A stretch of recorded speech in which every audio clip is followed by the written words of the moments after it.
still here.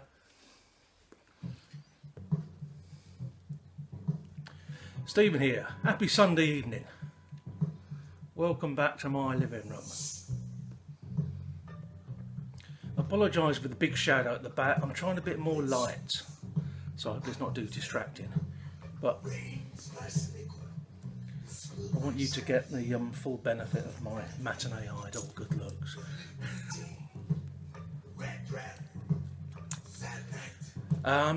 Smoking my Mr. Brog. One of the first pipes I bought 2 years ago. The Mr. Brog Amigo, Pearwood. Prompted because someone asked on the UK Pipe and Tobacco Club group the other day about Mr. Brog pipes. So I've dug this one out. You can't go wrong with the Mr. Brog. I know the briar lovers aren't that keen.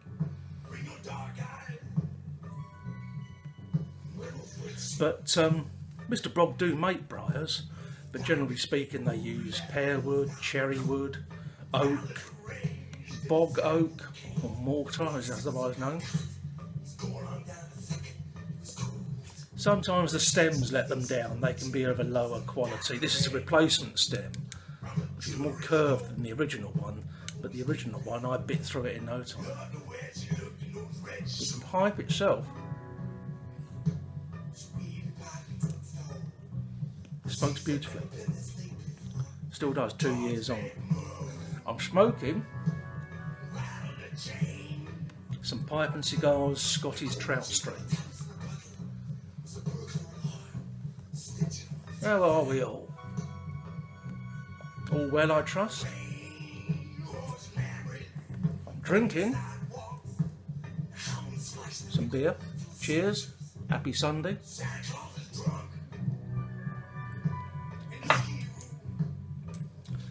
Drinking some King Goblin. 6.6% ABV. Hence my flushed appearance, for which I apologise.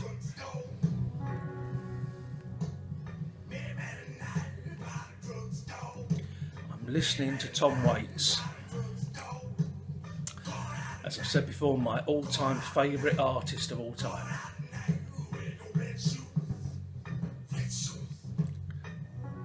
And the particular reason I'm listening to this, it was my birthday on Friday. 63 years old. Don't look a day over 62, governor. And my lovely girls, my daughters, bought me some fantastic presents. And one of the presents they bought me was this album. Tom Waits, Blue Valentine. Of all the many, and I've got everything he's released over the past odd 45 years. This, if not my favourite album, is certainly up there in the top 3. This was released in 1978. And I never had it on vinyl. I had it on cassette. And haven't had a means of playing a cassette for many, many years. This is one of my all-time favourite Tom Waits songs. Christmas Card from a Hooker in Minneapolis.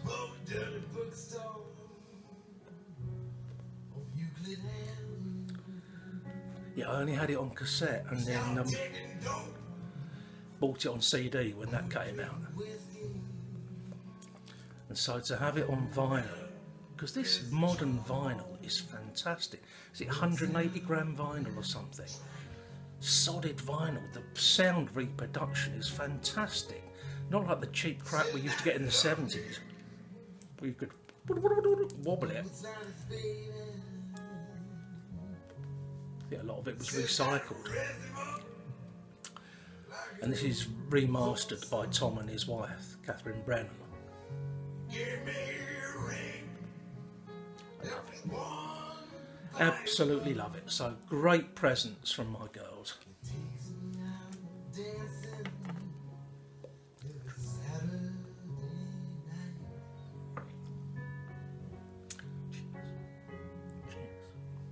Charlie, I think about you. Down my bed to the station. Counter all the grief. Now,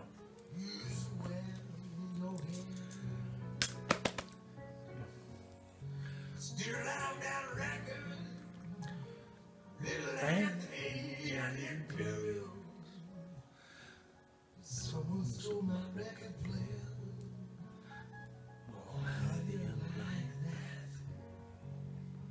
that's enough singing from me.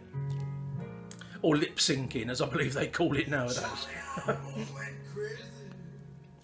Called this one A Little Bit of Family History. Just a little bit. I had an email from my sister in LA.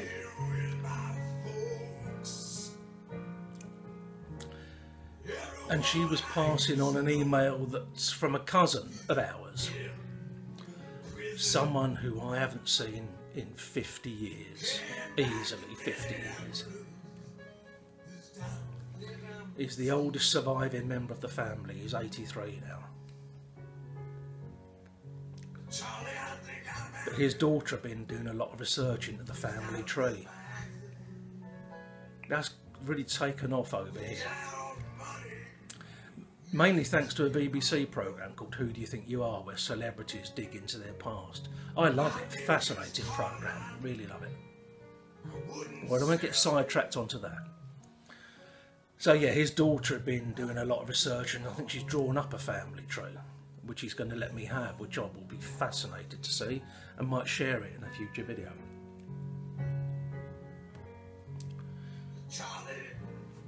But he was particularly interested in researching my grandfather, my father's father, his military record, because he served in the First World War. I didn't know either of my grandfathers. They both died before I was born. My mum's dad died about 6 or 7 years before I was born. And my dad's dad died about 30 years before I was born. My dad was only 2 years old when he died. So I never knew either of my grandfathers. But my dad, as the only surviving boy in his family, he had about 7 or 8 sisters. He'd had brothers that had died in childhood, because infant mortality in the early 20th century was, in London, amongst working class people, was pretty high. So my dad was the only surviving boy. And so he'd inherited his father's medals from First World War. And this cousin had got in touch with my sister to pass it on to me, because he didn't know my email address, whether I could let him know my grandfather's service number from his medals, because it's inscribed on all of them. So I got back to him and told him, and he went off, and very quickly, because obviously he subscribes to all this stuff, came up with more information about it. Yeah, I'll show, these are the medals. This is the 1914-15 star, which by its name lets you know, was awarded to all of those that served in the first year of the war. On the front, you won't be able to see it, it's got his name and serial number on the back.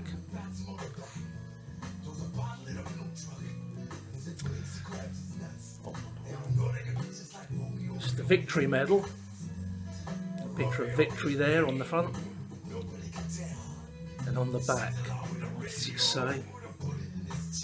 The Great War for Civilization, because they thought that was the war to end all wars, didn't they?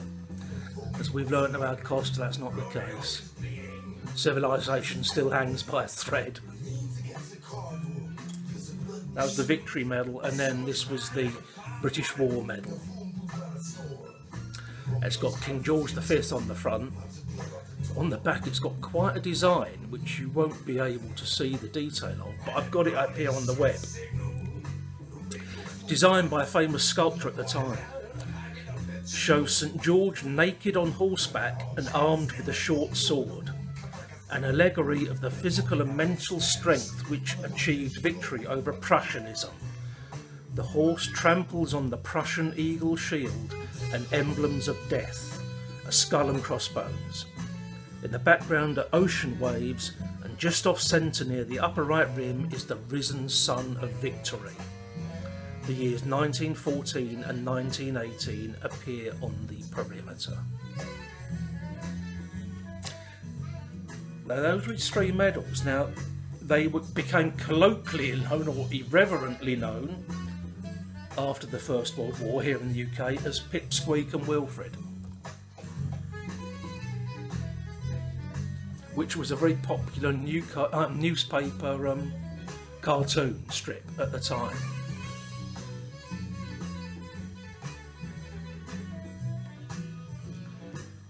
And what we were able to find out, just from knowing his serial number, is he entered service in 1909. But what we believe is that he was what was at the time known as a militiaman or a reservist. So a part-time, temporary soldier, if you like. His occupation was actually printer's warehouseman. But he shipped out to France in December 1914. And the strangest thing is that he was assigned to the 3rd Battalion of the King's Shropshire Light Infantry, which is weird, and we haven't been able to establish a reason for this. Because Shropshire, for those that don't know, is a county in the extreme west of England. It actually borders with Wales. And my granddad was an East End Londoner, so how he ended up in the Shropshire Light Infantry, we don't know. Whether they were just making up for losses that had been incurred in the first few months of the war, no idea. Or whether as a reservist he had to go wherever he was sent. Or maybe there is some family history way back in Shropshire that we don't know about. But yeah, he shipped out to France in December 1914 and served on the front, and then was discharged in September 1915 on medical grounds.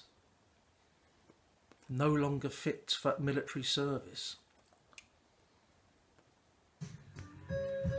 We don't know the reason, but what we suspect, it was the TB that was eventually to kill him. In 1915 he died 10 years later of TB. So that was probably the reason. It can be a long drawn out disease. But it was fascinating finding that out, that, you know, he'd gone out to do his bit, but also that he'd been a part-time soldier for 5 years before the war. And what was also fascinating was that in addition to the 3 medals I have here, he was awarded something called the Silver War Badge. And this was given to servicemen who had served on the front and then had to be discharged from the services, either due to wounds suffered or to illness, in his case due to illness. You weren't allowed to wear it on a uniform, you could only wear it on civilian clothes. It was a silver badge to be worn on the left breast pocket. And the reason they introduced it was because of this war fever that existed in this country at the time.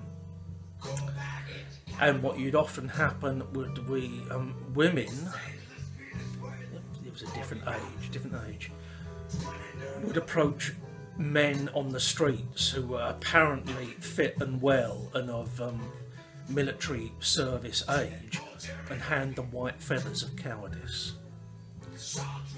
which could obviously be quite upsetting if you'd already been out in the trenches and done your bit. And so this Silver War Badge was introduced to prevent that happening, so that the men that were invalided out could wear it on their civilian clothes and people could see that they'd been out and done their bit.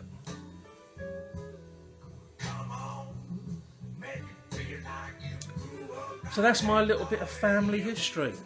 My granddad that I never knew,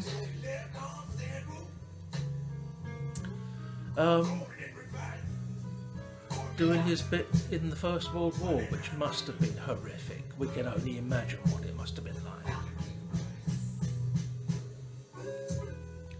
As I say, my dad was the youngest child at the time my granddad died and was the only boy.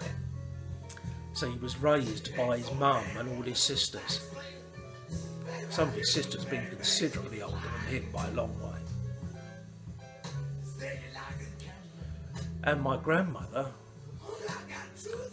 Sophia Jane Wren, her name was, her maiden name was Wren. Sophia Jane, Sophia Jane. She lived way on up into her 90s, which must have been so weird, you know, for her to live on like 60 odd years after her husband had died. But she never remarried. Quite a formidable woman, as I remember her. She really was. Bit scary, but loving as well.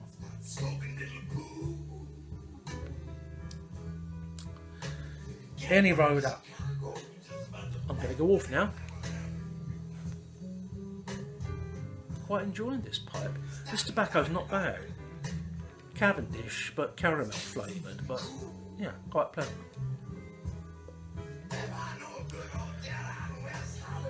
Any of you done any research into your family history? I tried a couple of years back. I took advantage, because it's an expensive business, and I took advantage of a special offer, and I spent a year doing it, but I focused on my mum's side. So that's why I'm really interested to receive any family tree from my dad's side that my cousin's daughter, my second cousin, has actually done. Cheers. There's not going to be any startling revelations. No aristocracy. We're London working class, born and bred. But that doesn't denigrate their lives, you know. They all did their bit and lived their lives and made their way in the world and led on to me. I'm sure they'd be proud. I might talk a bit about my mum's side of the family, but I'll save that for another time. Hope you're all well. Hope to speak to you again next weekend. The reason I'm bigger gaps between videos these days is the black dog of depression has pretty much taken up personal residence, so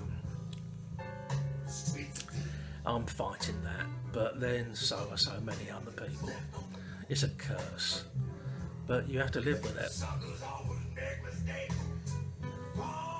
But I would like to put up another one soon, because I've missed this. So, thanks for watching all.